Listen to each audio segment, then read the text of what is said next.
مش هنخلص كده، مش هنخلص. صح. عايزه اوري الناس انا جبت ايه. وسع. وسط السنين.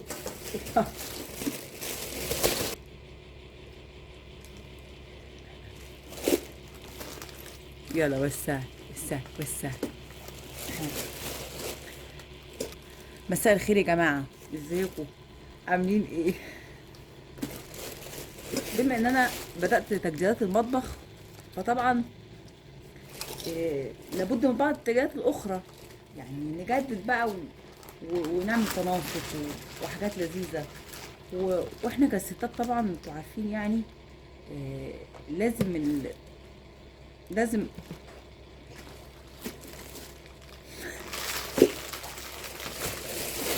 يا لهوي يا لهوي. لازم الرفاية ولازم البلاستيكات. بصوا بقى، هنا في السويس في كذا حد من اللي بيبيعوا الرفايع المنزلية. وفي ناس توب من ضمنهم اللي هو علاء. ده علاء للأدوات المنزلية، هو موجود في الحرفيين خلاص في فيصل. الصراحة حاجته أسعارها حلوة جدا، وبيجيب حاجات الليفل بتاعها حلو جدا وفي متناول الجميع. خلاص. أول حاجة المجموعة دي عجبتني قوي. ممكن نوسع. طيب، المجموعة دي اللي هي البولات الاستانلس اللي بتستخدميها في حاجات كتير قوي، أي حاجة أنت عايزاها. غسيل، عجن، أي حاجة، وصحية جدا. والصراحة أنا في الفترة الأخيرة كنت زهقت من البلاستيكات العادية. مع الوقت بتغير، مع الوقت بيحصل أكيد تفاعل كيميائي معين مع البلاستيك، شكلها كده بيجرب، بتزهقي منها، بيحصل لها يعني تفاعل ما. الستيل ده ميزته ان انت تقدري تتعاملي معاه مع اي حاجه، مش زي البلاستيك. يعني البلاستيك مثلا بنخلي بولات معينه للحوم وبولات معينه للخضار عشان التفاعلات اللي بتحصل خلاص والبكتيريا. انما الستانلس لا، صحي وكويس وبيحافظ على الحاجه. ولو انت هتعينيها في التلاجة مثلا ما بيحصلش معاها تفاعل، وما بيحتفظش بالجزيئات زي البلاستيك. فاقدر استخدمها في اي حاجه انا عايزاها، لحوم، خضار، فاكهه، ده بشكل عام. فجبت، انا كنت هجيب واحده بس، وكنت مش عارفه اختار انهي واحده الصراحه، بس كان نفسي اجيب واحده اجرب، يعني اجربها. لقيته بيقول لي التلاته ب 300. عاملين عرض التلاته ب 300 بدل السعر بتاعهم ده 110. المقاس ده، المقاس ده تقريبا ب 120، والمقاس ده ب 100. يعني هوفر. لا هو قال لي 330. ايوه 330 بدل 330 300 بس. قلت خلاص على البركه، الخير فيما اختاره الله. يعني انا كمان ما بحبش الحاجات التقيله. يعني اي حاجه حلل او ادوات بتبقى تقيله في الشيل انا ما بحبهاش، مع اني عارفه ان في حاجات كتير بتبقى تقيله ومحمله وكويسه، بس انا ما بحبش الخفيف اللي جودته كويسه. انا ما بصدق الاقيه في اي حاجه، في اطباق، في حلل، في اي اداه من ادوات البيت. فالصراحه انا شايفاهم حلوين ومحملين وخفاف في نفس الوقت. تمام. جبت كمان دي. انا عندي بتاعه معالق، بس على سبيل التجديد وعشان الالوان كمان. كان في منها اللون الجري او الرمادي الغامق، وكان منها اللي هو الفاتح ده. طبعا هي بيقولك انها صحي ومناسبة للبيئة، وبتغسل في السب في الدش ووشر، وفيها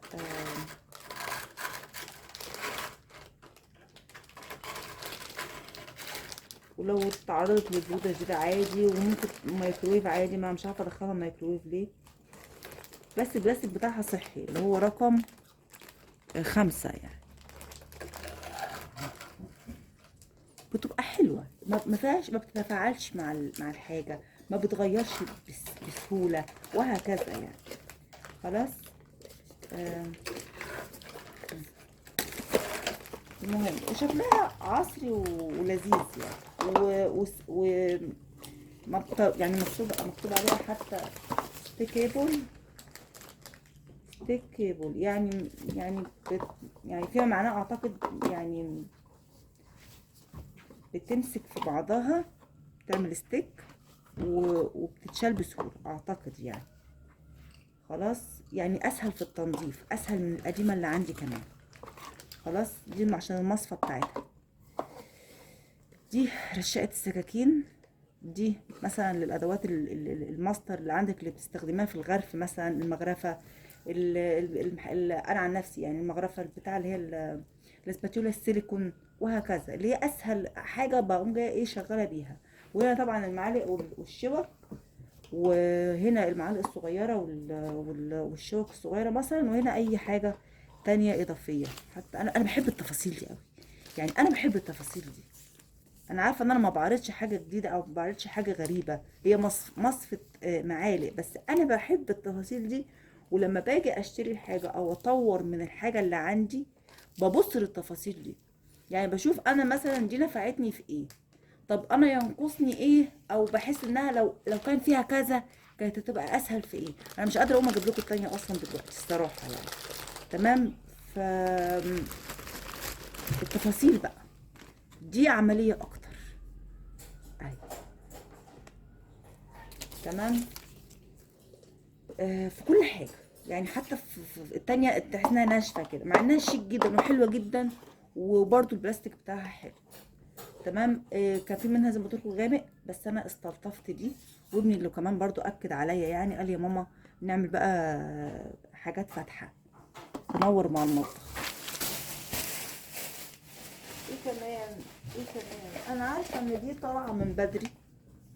انت جبتها لي، طب والله شيء لطيف، بس طبعا كلها الردم والبهدله، لسه ما غسلتهاش. مطرح حاجه المطبخ لسه ما عملتش حاجه، لسه ما غسلتش مطرح تنظيف تقطيع.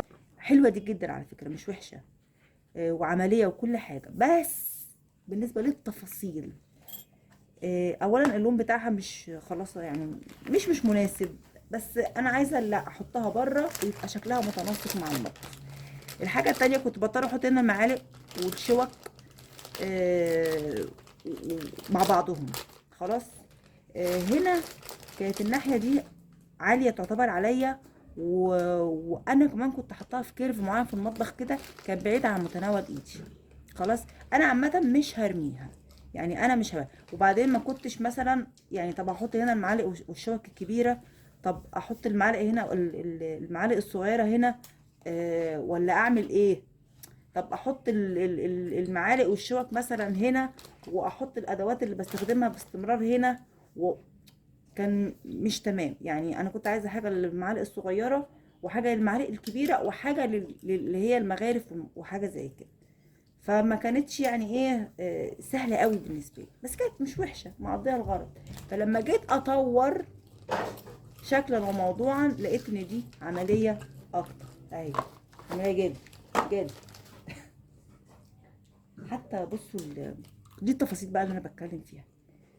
بصوا الشقوق دي طبعا معلش متبهدله، دي تنظيفها احسن، دي تنظيفها اسهل. انتوا فاهمين؟ دي التفاصيل اللي انا بحب ابص لها الصراحه. خد يا بابا وديها عشان خاطر انا متبهدله، حطها في الحوض. كده اصلا. لا لا لا امسك، ما تتنيش، وديها بقى في الحوض.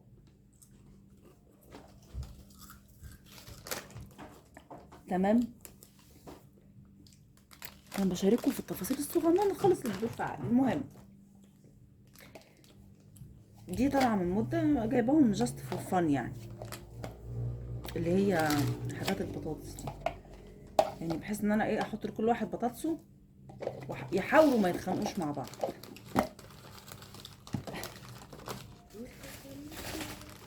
برضو المكنه بتاعت البلاستيك راب عندي، البلاستيك الستريتش الكبيره، كلونها نبيتي. انا ما بستغناش عنها الصراحه، بحب دايما اجيب اللي هو الرول الكبير ده، وانا ما بستغناش عنها. ولونها هيبقى مغاير للمطبخ. فاديتها للي بيعمل لي المطبخ ان هو ايه يرشها معاه اللون بتاع المطبخ. فالمهم الى ان تاتي يعني انا جبت الاكياس دي. اختي كانت جايباها من امريكا، فاول ما شفتها اختي كانت جايباها من امريكا، وكانت حلوه جدا وعمليه جدا خلاص، وكان خامتها حلوه جدا جدا جدا. جيت جبتها مره هنا اهو في مصر، لقيتها النوع كان رديء وكان اهي النوع زي دي بالظبط. النوع كان رديء زي ده بالظبط، مستحملش حاجه، تقطع بس تيجي تفتحه وجاي متقطع. فانا رحت جايبه ايه رحت جايبه نوع رديء تاني. خد واحده. فرحت جايبه نفس النوع الرديء تاني يعني. جبت بس لعبت في الميه. خد يا حبيبي ماشي. يعني ليه ما اعرفش، بس لا يعني ده قد يكون اكثر قوه شويه، اللي هو لما فتحته بالراحه كان لطيف لا بأس به يعني. بقى اكل بتاع في طبق صغير حاجه بقوم لمها على طول. نعم. عايز ايه؟ عايز واحد خد اطفال بيبيهات. قلت ايه يعني استخدمها بشكل سريع بدل البلاستيك اهي. لا والله لطيف مش وحش. ده كان عندها نوع تاني، قلت لها ايه الفرق بين ده وده؟ قالت لي ده احسن يعني التاني يبقى التاني زي اللي انا جبته قبل كده كان مش حلو خلاص. التاني كان اللي هو لونه ازرق في ابيض، كان الخط ده ازرق. كلها طبعا حاجات صيني يعني، بس يعني لا بأس به بيؤدي الغرض. اسعار انا مش فاكره الصراحه خالص. برضو الكسترات دي انا كنت بدور على الكسترات السيليكون لان هي اسهل والطف في الاستخدام. يا بنتي واخد بقى اوعى تكون مليها ميه. تمام. بس انا يعني دي مش قضيه الوقت. المهم ان انا احافظ على الرخام، لان الرخام اللي انا عملته ما يستحملش برضه قوي ان انا احط عليه حاجات سخنه باريحيه يعني. تمام. هنبقى نحكي في تفاصيل الرخام ايه في وقت تاني. المهم يعني حفاظا محاوله للحفاظ على الشيء، فجبت ده بحيث ان انا لو هطلع حاجه بتاع على الرخام يحميه وايه ما يبهدلوش. مكتوب عليه السعر على فكره، الكوستر ب25. برضو في غمرة تطليع الحاجات من المطبخ، كنت اللي هي القديمة اللي عندي اتبهدلت، كنت بجيب اللي هي ايديها خشب، هي نفس الماركة تقريبا بس نازلة بكذا حاجة. كنت بجيب اللي ايديها خشب وكانت ايديها انتوا عارفين بتتحرق وتفصل. دي ايديها بلاستيك فايديها ان شاء الله شكلها هتسيح. ده بلاستيك. استنى لا اشعر انها معدن ولا بلاستيك. معدن من بلاستيك. هنشوف هيبان.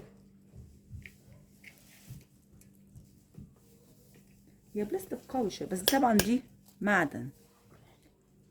خد شوفها لطيفه. سعرها كام؟ مش عارف. سعرها مكتوب عليها سعر كام؟ بلاستيك ب25. بس شكلها حلو مش يعني دي برضو لو ساحت هنشيلها عادي ونتعامل معاها عادي. دي كوبايات. انا عندي مجات بس سبحان الله الشاي في الازاز ليه طعم تاني خالص. انا بحب اشرب في المجات اللي هي الكبيره الخزف، بس لا مش خزف. انا كنت جايباهم من بره معرفش ايه الخامه بتاعتهم الصراحه، بس هي احسن من مجات الخزف. تمام. المهم بس شايفه كوبايات الازاز حلو لا غنى عنها طبعا. ما شاء الله الكوبايات بتدشدش وبتتكسر وبتطق اغلبها، فبجيب بحب الشكل اللي هو العادي ده السك الطبيعي ده الطف حاجه. جبت 3 بس، التلاتة ده ب35. كان في نوع تاني وكان في اشكال والوان بقى، بس كان في زي ده بس اللي هو بيقول الشعبي، كان التلاتة ب25، دول التلاتة ب35. اعتقد ان الحاجات الحراري بقى، الحراري بتبقى ليفل اعلى شويه، بس دولت لا بأس بهم، يعني ايه نعيش ونشرب فيهم ونكسرهم. خلاص. وكمان الفرش دي برضو كان 15. طبعا انتوا عارفين بتنفع في ايه، بطاطا بقى، بتنضفي بطاطا. انا مش عايزه وسوسه في وداني، بتقولوا ايه؟ بطاطا، بتنضفي بيها الحوض، بتنضفي بيها اماكن غائره، اي حاجه بتبقى لطيفه يعني، بما ان انا بجدد الاشياء الايه الجديده. طيب دي انا ما بحبش الحاجات الملونه، مش غاوياها قوي يعني، مش هقول لكم ما بجيبهاش لا يعني، بس مش غاوياها قوي، مش مزاج عندي. المهم دي صينيه، طبعا زي ما انتم شايفين تقريبا صينيه عشاء. هي عايزه اقول لكم انها مش كانت باينة. اخر قطعه في المحل. لا باينه، مش باينة كلها. لا باينه كلها. اوريكم عرضها. انا كفي تقريبا 25 العرض بتاعه. شبري 10 5 يا باد اسكت يا ولد. شبري 25 تقريبا ولا 20 والله نسيت. بس اهي ادي 1 2 3 اشبار. ربنا يسامحني على سعرها. ما ملناش دعوة، مش هنقول بكام، اللهم بارك وخلاص. المهم فدي الميلامين، يا ميلامين خفيف قوي تلاقيها بتتكسر بسهولة، يا ميلامين زي الرزية برضو تلاقيه بيتكسر بسهولة، ما علينا. ودي لا قدر الله ممكن تتكسر بسهولة. المقاس ده الميلامين بتاعه بيبقى تخين، طبعا بيبقى تخين قوي وبقى تقيل قوي. انا ما بحبش الحاجات التقيله، دي مشكلتي. طب دي انت عايزاها في ايه؟ انا هوريها لكم استخدامها ان شاء الله عملي في المطبخ. يعني دي انا مش جايباها كصينيه عشاء، بس هي تمشي لو احتجتها هاخد. طبعا لونها لذيذ، الرسمه اللي عليها سيمبل وحلوه، الخضار في اي حاجه مش وحش، وفيها طبعا من الجري بتاع المطبخ وسيمبل خالص زي ما انتم شايفين. هستخدمها في ايه هقول لك، بس انا مش جايباها صينيه عشاء. سعرها زي ما قلنا ربنا يسامحني. المهم ان ميزتها ان هي خفيفه، هي من المستورد، الميلامين المستورد. تمام. مش عارفه بس هي شكلها مستورده، مش مكتوب ميد ان ايه. هيرلوز ما علينا. المهم انها خفيفه، مش رزيه، وفي نفس الوقت متينه ومحمله. انا بقى بحب الحاجات دي، هي الحاجات دي اللي ايه اللي تبسطني يعني، تخليني اطور في الحاجه. خلاص. اخر حاجه تقريبا المنظمات دي. الصراحه انا كنت عايزاها من زمان، تمام، بس عشان اجيب كذا حاجه ببقى محتاجه ميزانيه، او ببقى محتاجه ان انا ابقى عامله حسابي يعني. خلاص. شفتها بيتعرض كتير عليها اونلاين، بس لما تشوفي الحاجه بعينك بيبقى الاحسن. زي ما انتم شايفين كده اهي، هي فكرتها سهله جدا وشكلها حلو جدا وخامتها حلوه جدا. انا انبسطت بيها الصراحه، عجبتني. خلاص. ال ال ال القاعده بتاعتها انا مش عارفه خشب ولا ايه، تمام، بس حلوه متينه مش ضعيفه. خلاص. فيها 2 ايد هنا عشان لما احب اشيلها، وعلى فكره تقفيلها حلو جدا جدا جدا. دي منظمات للدولاب، بدل ما الحاجه تقع من ضرفه الدولاب، سهله انك تيجي تطلعيها وتدوري براحتك بره. خامتها حلوه جدا. ده عامل 80 جنيه، ده عامل 85 جنيه. خلاص. جبت منهم الصراحه، جبت الولاد مش جبت ليا، قلت المرحله الجايه بقى ان شاء الله اجيب ليا، لان انا عايزاهم ايه لما يجوا يسحبوا الحاجه ما يوقعوش الدنيا. خلاص. وتشجعهم اكتر وتفتح نفسهم، يعني يمكن ربنا يفتح نفسهم يعني ان هم يروقوا دواليبهم. بس فجبت لكل واحد 2، وانا ان شاء الله باذنك يا رب ابقى اجيب لنفسي. خامتهم حلوه جدا تاني ومتين وتقفيله ممتاز، وانا شايفه ان سعره مش وحش. بس اديني خلصت. مش جايبه حاجه تانية، مش جايبه حاجه تاني صح؟ خلاص، وهذه هي المشتريات وربنا يسامحني. بس واعيش واشتري واجدد واغير، وربنا يدي كل حد يا رب ويعيش ويجدد ويغير وينبسط ان شاء الله، وربنا يجعلنا نستخدمهم في الخير. يا قلبي جاتلي نغزة كده. والى ان نلتقي في فيديو تاني ان شاء الله. يلا سلام عليكم.